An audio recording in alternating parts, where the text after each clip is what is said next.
Yo, what's up, guys? It's Dave with All Geared Up. Hey, I wanted to knock out this video on the shield because I know I'm going to get a lot of questions on it.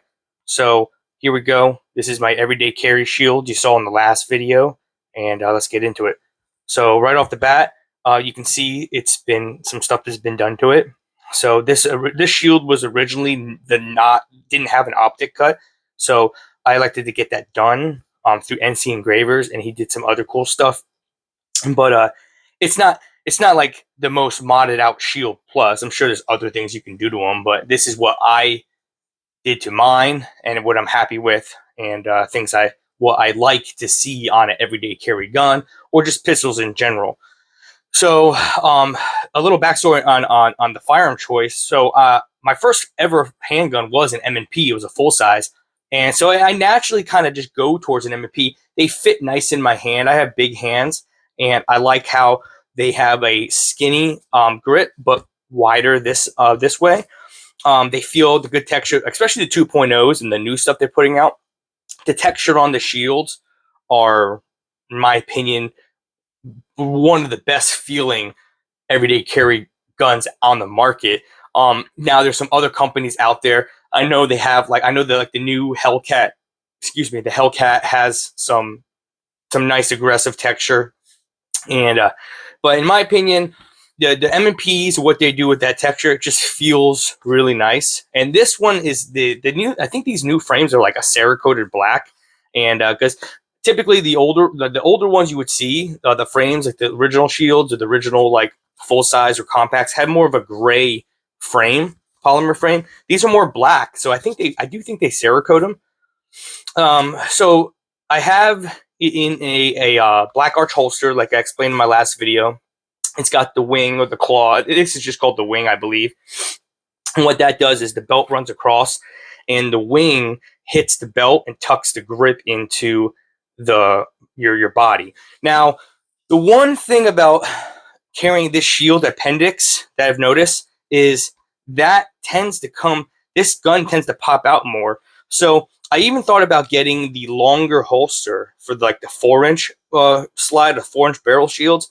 That longer holster might keep the shield from sticking out, because these are a high purchase holster. What I mean by that is when your belt runs across it, you have as much gun possible out of your waistband. So I'm trying to make sure I get in camera. I'm new at this. Hey, I got a microphone too, so I'm trying some new equipment out as I try to get better at this YouTube.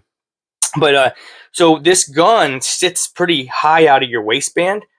So what that does allows you to do is to get a full purchase on the gun instead of having it lower in the waistband, and that clip would be higher, and then you can only get a little bit on the gun.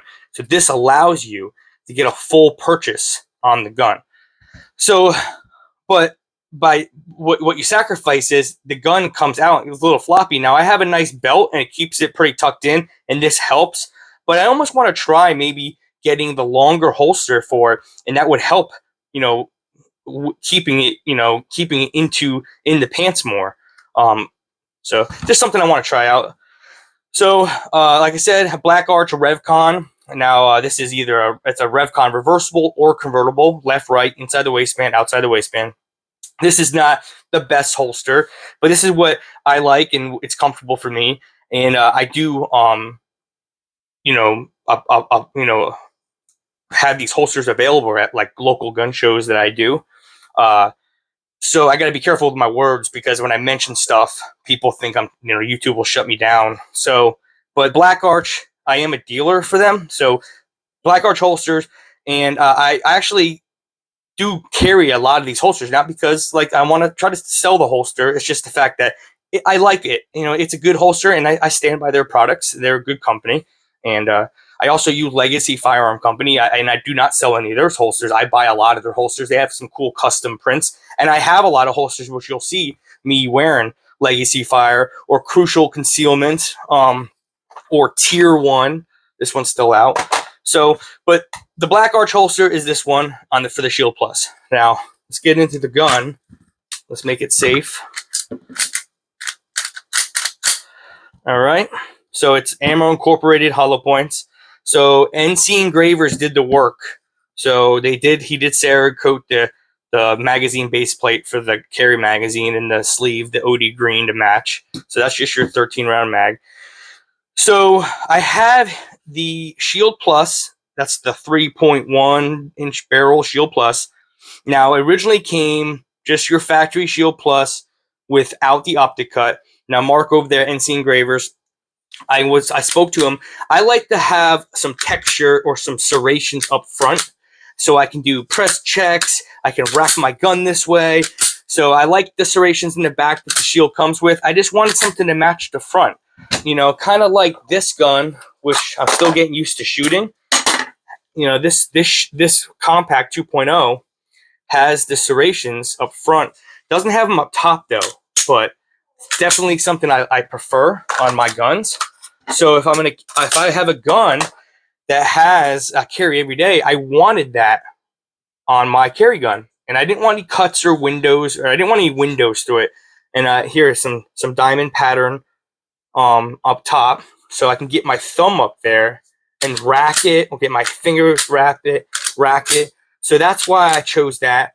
And I'm a big fan of the OD green, and I'm thinking about getting the frame done, maybe like in a black multicam or something. I don't know. What do you guys think? I don't know. You let me know. Maybe not. But so he got the serrations up there. Very nice. It's, you know, it's perfect. Exactly what I wanted. And I think it looks kind of cool.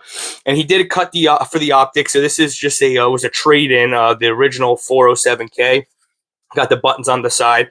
You don't see that on the new ones. You got the big button. I think Trijicon like Sue Holosun or something like that for those big buttons, because it looks like the RMR. So anyway, I got that one, and it's the red dot. See if you can see it on. There you go.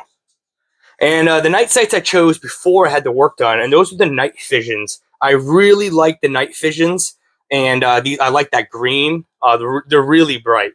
So originally, I just had the night sights, and I did put the Apex slide kit, and it brought the trigger pull down to about a pound. So I don't know my trigger gauges in the box, in the toolbox, but this thing pulls around 5 pounds. So 5 pound pull. It's a nice pull. You know, has that M&P gritty take up. It's actually not really that gritty. It's the trigger. I've been shooting this a lot, so it's been breaking in. But very nice, predictable break. See that again. So there's your wall, and then crisp break, and then nice reset. Almost had like a false reset right there. You hear that? Like right there, and then I don't really notice it when I'm shooting it though. But anyway, so that's the Shield that I carry with the holster, and I just wanted you guys to look at it and to take a look at it and what you guys thought. I do think about carrying some other stuff. You know, everyone asks me if I'm going to ever carry a SIG. I don't know. I'm not a big fan of the SIG. Like, I'm sure it shoots fine. I've shot SIG, you know, 365 XLs and the 320s, and I do like the 226, but they don't scream. Like, I don't care for it so much. I don't know what it is. I think it's the SIG. I think it's the handle on the SIG. It just doesn't fit me as well as a Shield. I have an Arex Delta M I really like. I do carry that once in a while, but I always find myself going back to the Shield. It's just a thin gun, you know, guys. It's thin, you know. I can get pretty much a full grip on it with a 13 round magazine. The only thing I wish that Shield or M&P or Smith & Wesson should do is let me get a light rail on this.